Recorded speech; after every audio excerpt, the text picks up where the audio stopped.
Have you ever stopped to think about the impact the Forbidden Scroll had on Naruto's journey? That moment was a turning point, especially for a ninja who, until then, could barely make a decent clone. But what exactly was in that scroll that transformed Naruto from a clumsy beginner into a creative prodigy? Let's dive into it now. The big obstacle: chakra control. From the beginning, it was clear that Naruto had an absurd abundance of chakra, but controlling it was another issue. Activities like walking on water or climbing trees required precision and balance, exactly the opposite of what Naruto displayed. He was like an open faucet of chakra. Because of this, he failed time and time again at basic jutsus, such as the standard clone jutsu, producing deflated or completely wrong copies. However, the secret of the Forbidden Scroll wasn't just the Shadow Clone Jutsu. It brought something even more important: a clear and practical explanation of how to use chakra efficiently. Something that, if taught by Iruka or Kakashi, would have taken Naruto weeks or even months to grasp. When Naruto finally understood the Shadow Clone Jutsu, it wasn't just a new jutsu in his arsenal. He transformed the technique into something unique, adapting it to his own fighting style. He not only created multiple clones but also used them strategically, both to gather information and to deceive his opponents. Here's the genius. The Shadow Clone Jutsu isn't just a matter of chakra. It's a combination of creativity and improvisation, something Naruto mastered like no one else. He learned by observing and experimenting. For instance, when he watched the initial fight between Sasuke and Rock Lee, he absorbed every movement, every detail, and turned them into inspiration for his own strategies.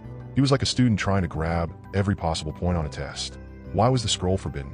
The Shadow Clone Jutsu was created by the Second Hokage, not as a common tool, but as a strategic weapon against the Uchiha. Moreover, the Forbidden Scroll contained more than just the Shadow Clone Jutsu.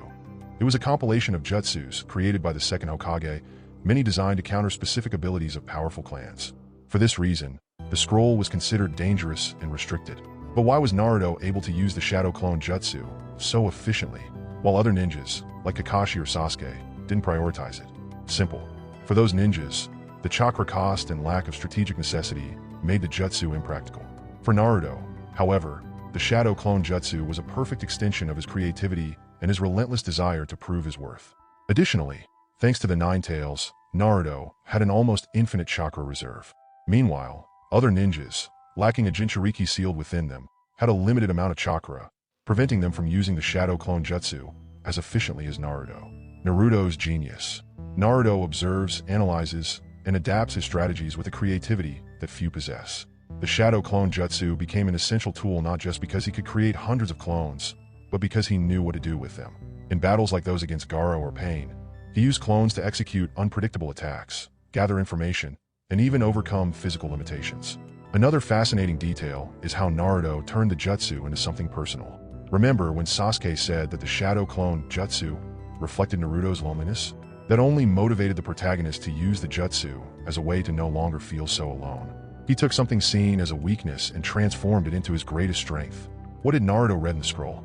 So, what exactly did Naruto read in the scroll?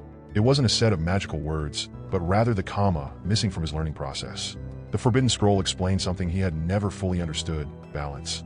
Like a recipe manual, it revealed the trick, that small detail that turned an impossible jutsu into something natural. This information was what Naruto needed to understand where he was going wrong. It wasn't just about releasing chakra, it was about distributing it correctly, in the right amounts. A simple detail, but one that made all the difference. Conclusion. In the end, Naruto didn't just master the Shadow Clone Jutsu.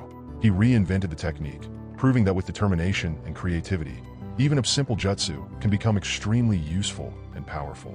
As for the other forbidden jutsus, the anime and manga don't detail all the techniques contained in the scroll. However, some are mentioned or inferred throughout the series, such as the multi-Shadow Clone Jutsu, the Flying Thunder God technique, yes, the one Minato used for teleportation, the reanimation jutsu, Edo Tensei, and even the dead demon-consuming seal, which Hiruzen used against Orochimaru. What other dangerous and powerful techniques do you think should be in the Forbidden Scroll? Let us know in the comments. And remember, balance is the key to everything. See you in the next video.